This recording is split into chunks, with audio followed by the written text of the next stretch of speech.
Europe 1, circuit court. Circuit court jusqu'à 14h sur Europe 1 avec Maxime Switek et Anne Le Gall. Le portrait. Le portrait d'une personnalité engagée pour notre futur et celui de la planète, c'est tous les jours avec vous, Cyrielle Ariel. Et vous avez rencontré pour nous un militant écologiste qui est aussi prince. Il s'agit d'Albert II de Monaco. Et c'est d'ailleurs au musée océanographique de Monaco que j'ai eu l'opportunité de le rencontrer. Il sortit d'ailleurs tout juste d'un colloque sur l'acidification des océans. Et la fibre écologique dans la famille Grimaldi est un héritage familial indéniable, comme le dit le prince Albert II de Monaco.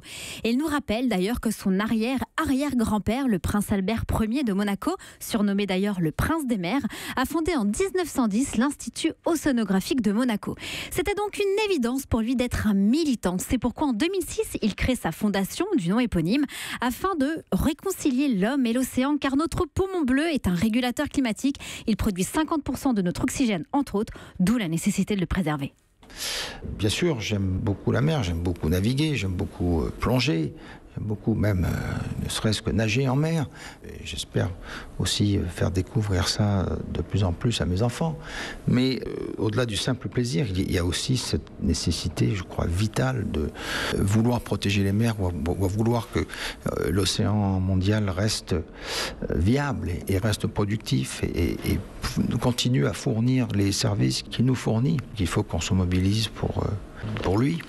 Cyrielle, quel est le dernier engagement en faveur de l'océan du prince Albert ? Eh bien Maxime, le gouvernement monégasque vient justement d'apporter son soutien au navire écologique de recherche, le Yersin, avec notamment une enveloppe de 3 millions d'euros supplémentaires d'équipements scientifiques.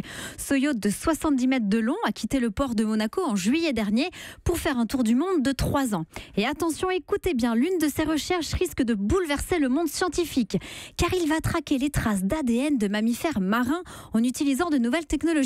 Et alors, eh bien, ce seront des traces qui seront repérables jusqu'à 12 heures après le passage de ces mammifères. Incroyable. Et oui, c'est juste incroyable, imaginez bien. Et donc on le voit bien, le prince Albert II de Monaco se réjouit de sensibiliser aussi les jeunes générations à l'urgence climatique. Je crois que c'est aussi la jeunesse qu'il faut sensibiliser de plus en plus. Et j'étais heureux de pouvoir le faire, d'avoir pu avoir cette liaison avec des jeunes écoliers qui étaient ici rassemblés au musée lorsque j'étais avec le Yersin et ses équipes à Madère et puis après au Cap-Vert. Et donc j'ai pu expliquer un petit peu ce qu'on faisait avec les explorations et où est-ce qu'on en était. Mais aussi, il y avait des questions très pertinentes sur qu'est-ce qu'on peut faire, quels sont les gestes au quotidien. Eh bien, on peut parler bien sûr de déchets plastiques et d'avoir un comportement responsable dans nos modes de vie. Et quand on demande au prince Albert II de Monaco l'une des personnes qui l'inspire le plus, eh bien il vous répond indéniablement avec le sourire l'aviateur suisse Bertrand Piccard. Vous savez, c'est le copilote de l'avion solaire Solar Impulse qui a fait le tour du monde.